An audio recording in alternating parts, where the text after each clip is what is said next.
It is a natural process, and if they want more information, they should be asking the teachers, specifically the science teachers. They can explain it to them very well. Instead of going in for the internet and all other sources to get information, it is better to get the information from the teachers and the parents, if you are free with the parents. Miss, can peer pressure lead to suicide? Peer pressure can surely lead to suicide, yes. Why? If they don't get the right guidance from the peer group, then they are sure to get the pressure. If the children are not free with the parents, there are few parents who are very strict. They don't deal with all this. But in the school, all the students are there together. The teachers are there together. They should at least confide, if they are confiding with the peer group. One of them is actually, they will tell the teacher that, Miss, we are having so and so problem, can you solve it? So teachers are always available to explain to you what are the difficulties and how to deal with it. Why do normally peer pressure makes a good child as a bad child? That's a very intelligent question.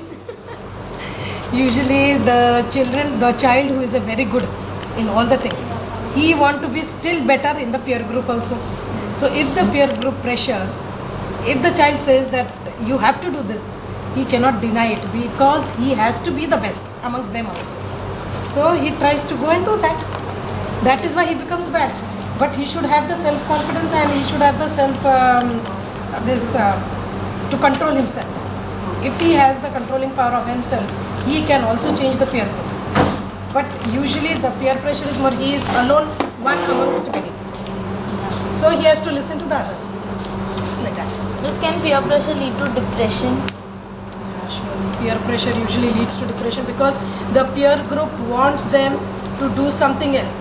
A good child may not like to do it, but because of 10 to 15 children telling the same thing, no, you have to do, we all are doing it, you are not doing it, because of you, we will fall into trouble. So then finally he ultimately lands up in that, Miss, doing the bad things. What kind of problems and how the problems are created at home as well as school due to At pressure? home, usually what happens, the parents are forcing them, don't do this, don't do that. Why are you going out? Why you have to do this? With whom are you going out? All these questions, as soon as it is put up to the children get wild. And they say, why all the time you are nagging me? Why all the time you are just behind me? What I am doing? Don't you have faith on me? That is what the children feel. But the parents on the safer side, they are also scared that outside if my child is doing, with whom is she going or with whom he is going. So from the parent side, if we think they are right to ask the child, because they have the right to ask where are they going to be. But even if you are going anywhere else, at least to the siblings or to the parents, you all should confine at least one of them, where are your whereabouts. Because nowadays in the peer group they land up anywhere, in the restaurant, in the pub, taking the hookah, this and that. So we have to be very careful. From the parents' point of view, the parents want to be careful where the child is going. That is why they are giving the phone. But when they take the phone, they switch it off when they are out with their friends. So that is a wrong thing that the peer groups are doing. Miss, has peer pressure ever caused anybody a real harm? It can cause real harm to the children. Yes. Because all the time, in real harm, in what sense are you saying? Real harm. In what Miss, sense? I mean to ask what kind of Emotionally, they are blackmailed. The children are blackmailed emotionally By due to whom? peer group. Peer group. But the children feel that the parents are nagging them, but actually they are being nagged by the peer group itself. All of them want to go in some particular place, in some mall, meet there. Should we get sex education in schools? It is very essential that the teen should get the sex education in the school, yes, surely. In the school, the science teachers will give the right guidance to the children. The children cannot speak freely with the parents, but with the teachers are teaching them since last many years. Teachers cannot help us. So they know each and every child, each and every problem. So even if you can speak freely with the teacher can tell you each and everything where, how, with the drawings. So that is In our the, school they have not given us sex education. because it is not there in the textbook. Earlier when we were in the school, we had it in the textbook in the moral science value education.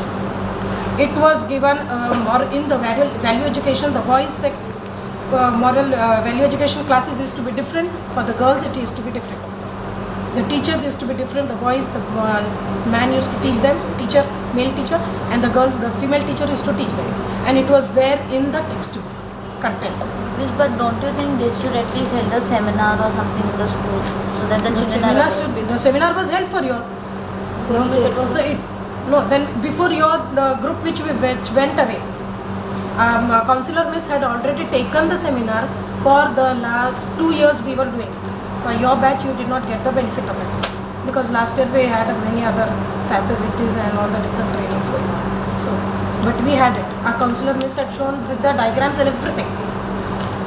Miss, what do you Teens want to be loved. They are loved both by the peer group as well as the parents.